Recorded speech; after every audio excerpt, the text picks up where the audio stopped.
Babalik nga ang aktres na si Isa Calzado sa Kapuso Network matapos ang ilang taon. Hello mga kapuso, she is back.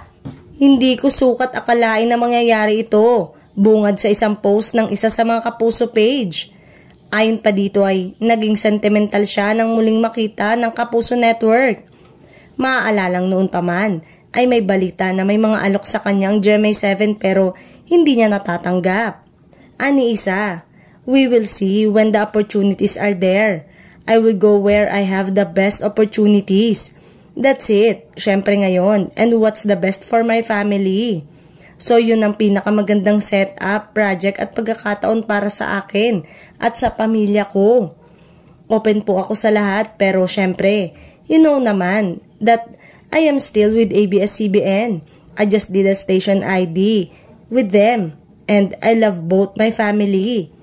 Yes, nasa punto si Isa na pipili talaga ng mga proyekto na magpapalukso talaga ng kanyang puso.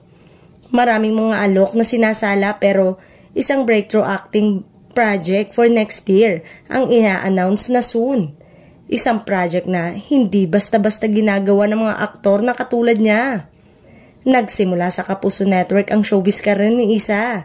Nakabilang siya sa hit Kapuso fantaserye na Encantadia noong 2005, kung saan gumanap siya bilang si Amiha na tumatak sa viewers. Kasama niya sa series ang iba na sina Diana Subiri, Sunshine Dizon at Karil na gumanap bilang mga sangre o diwata.